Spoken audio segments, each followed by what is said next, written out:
83।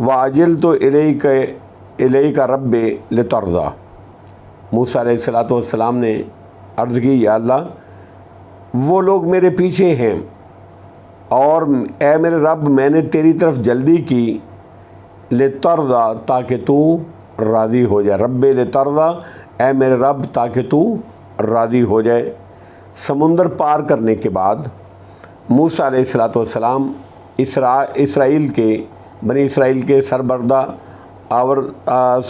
آوردہ لوگوں کو ساتھ لے کر کوہ طور کی طرف چلے، لیکن حصول رضا کی خاطر ساتھیوں سے آگے نکل کر طور پر پہنچ گئے۔ سوال کرنے پر جواب دیا، اللہ نے فرمایا کہ موسیٰ تجھے کس چیز کی جلدی تھی؟ تو موسیٰ علیہ السلام نے جواب دیا یا اللہ رب لترضیٰ تاکہ تو راضی ہو جائے، مجھے تو تیری رضا کی طلب اور اس کی جلدی تھی۔ وہ لوگ میرے پیچھے ہی آ رہے ہیں۔ بعض کہتے ہیں کہ اس کا مطلب یہ نہیں ہے کہ میرے پیچھے آ رہے ہیں، بلکہ یہ ہے کہ وہ میرے قریب ہی ہیں اور میری واپسی کے منتظر ہیں۔ آیت نمبر 85 قال فإنا قد فتنا قومک من بعدک وأضلهم السامری۔ اللہ رب العزت نے فرمایا چنانچہ بے شک ہم نے تیرے بعد تیری قوم کو آزمائش میں ڈال دیا اے موسیٰ، اور ان کو سامری نے گمراہ کر دیا۔ موسیٰ علیہ السلام کے بعد سامری نامی شخص نے بنی اسرائیل کو بچھڑا پوجنے پہ لگا دیا، جس کی اطلاع اللہ رب العزت نے طور پر موسیٰ علیہ السلام کو کر دی کہ سامری نے تو تیری قوم کو گمراہ کر دیا ہے۔ فتنے میں ڈالنے کی نسبت اللہ رب العزت نے اپنی طرف کی ہے، اور اس گمراہی کی کا سبب سامری ہی تھا، جس طرح کہ وَأَضَلَّهُمُ السَّامِرِيُّ سے واضح ہے۔ آیت نمبر 86 فَرَجَعَ مُوسَىٰ إِلَىٰ قَوْمِهِ غَضْبَانَ آسِفًا۔ تو موسیٰ علیہ السلام اپنی قوم کی طرف غضبناک غمگین ہو کر لوٹے اور کہنے لگے قال یا قوم الم یعدکم ربکم وعدن حسنا، اور کہنے لگے اے میری قوم کیا تمہارے رب نے تم سے اچھا وعدہ نہیں کیا تھا؟ اس سے مراد جنت کا یا فتح اور ظفر کا وعدہ ہے اگر وہ دین پر قائم رہے، یا تورات عطا کرنے کا وعدہ ہے جس کے لیے طور پر ان کو بلایا گیا تھا۔ افتعلی علیکم العہد ام اردتم ان یحل علیکم غضب من ربکم فاخلفتم موعدی۔ کیا پھر تم پر عہد طویل ہو گیا تھا؟ افتعلی علیکم العہد، کیا تمہارے اوپر عہد طویل ہو گیا تھا، لمبا ہو گیا تھا؟ کیا اس عہد کو مدت دراز گزر گئی تھی کہ تم بھول گئے اور بچھڑے کی پوجا شروع کر دی؟ کیا پھر تم پر عہد طویل ہو گیا تھا، یا تم نے چاہا کہ تم پر تمہارے رب کا غضب اترے؟ لہذا فاخلفتم موعدی، لہذا تم نے میرے وعدے کی خلاف ورزی کی۔ قوم نے موسیٰ علیہ السلام سے وعدہ کیا ہوا تھا کہ ان کی طور سے واپسی تک وہ اللہ کی اطاعت اور عبادت پر قائم اور دائم رہیں گے۔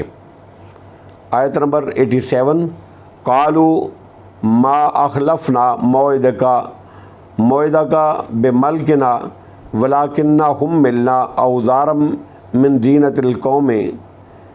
وہ کہنے لگے کہ ہم نے تیرے وعدے کی اے موسیٰ، تیرے وعدے کی اپنے اختیار سے خلاف ورزی نہیں کی، یعنی ہم نے اپنے اختیار سے یہ کام نہیں کیا، بلکہ یہ غلطی ہم سے اضطراری طور پر ہو گئی۔ آگے اس کی وجہ بیان کی جا رہی ہے وَلَكِنَّا حُمِّلْنَا أَوْزَارًا مِّن زِینَةِ الْقَوْمِ، لیکن ہم پر قوم فرعون کے زیب و زینت کے بوجھ لاد دیے گئے تھے۔ فَقَذَفْنَاهَا، تو ہم نے وہ آگ میں پھینک دیے۔ فَكَذَلِكَ أَلْقَى السَّامِرِيُّ، تو اسی طرح سامری نے بھی زیور پھینکے۔ آیت نمبر 88 فَأَخْرَجَ لَهُمْ عِجْلًا جَسَدًا لَهُ خَوَارٌ، پھر اس نے ان کے لیے ایک بچڑا نکالا بنایا جو محض جسم تھا۔ فقالو ھذا الہکم و الہ موسیٰ، تو کہنے لگے کہ جس کی آواز گائے جیسی تھی، پھر وہ کہنے لگے کہ یہی ہے تمہارا و الہکم، یہی ہے تمہارا الہ، اور موسیٰ علیہ السلام کا و موسیٰ و الہ موسیٰ، اور موسیٰ علیہ السلام کا الہ۔ زینت سے مراد زیورات اور القوم سے مراد قوم فرعون مراد ہے۔ کہتے ہیں کہ یہ زیورات انہوں نے فرعونیوں سے عاریتاً لیے تھے، اسی لیے ان کو اوزارن وزرن کی جمع بوجھ کہا گیا، کیونکہ یہ ان کے لیے جائز نہیں تھے، چنانچہ انہوں نے جمع کر کے ایک گڑھے میں ڈال دیا گیا۔ سامری نے بھی، جو مسلمانوں کے بعض گمراہ فرقوں کی طرح گمراہ تھا، کچھ ڈالا، اور وہ مٹی تھی جس طرح کے آگے صراحت ہے۔ پھر اس نے تمام زیورات کو تپا کر اس طرح کا بچڑا بنا دیا کہ جس میں ہوا کے اندر باہر آنے جانے سے ایک قسم کی آواز پیدا ہوتی تھی۔ اس آواز سے اس نے بنی اسرائیل کو گمراہ کیا کہ موسیٰ علیہ السلام تو گمراہ ہو گئے کہ وہ اللہ سے ملنے کے لیے طور پر گئے ہیں، جبکہ تمہارا اور موسیٰ کا معبود تو یہ ہے۔ فناسیہ، موسیٰ تو بھول گیا علیہ السلام۔ آیت نمبر 89، افلا یرون اللہ یرجع الیہم قولا ولا یملک لہم ضرا ولا نفعا، بھلا وہ دیکھتے نہیں تھے کہ بلا شبہ وہ بچھڑا ان کی کسی بات کا جواب نہیں دیتا تھا اور نہ ان کی کسی نفع اور نقصان کا مالک ہے۔ اللہ رب العزت نے ان کی جہالت اور نادانی کی وضاحت کرتے ہوئے فرمایا کہ ان عقل کے اندھوں کو اتنا بھی پتہ نہ چلا کہ یہ بچھڑا کوئی جواب دے سکتا ہے، نہ جواب دے سکتا ہے، نہ کسی کا نفع دے سکتا ہے، نہ کسی کو نفع دے سکتا ہے، نہ کسی کا نقصان پہنچانے پر قادر ہے، جبکہ معبود تو وہی ہو سکتا ہے جو ہر ایک کی فریاد سنتا ہے اور اس کو قبول بھی کرتا ہے، نفع بھی دیتا ہے اور نقصان پہنچانے پر بھی قادر ہے، اور ہر ایک کی حاجت روائی بھی کرتا ہے، یعنی حاجت روا بھی وہی ہوتا ہے جو معبود ہوتا ہے۔ واللہ اعلم بالصواب، وآخر دعوانا ان الحمد للہ رب العالمین۔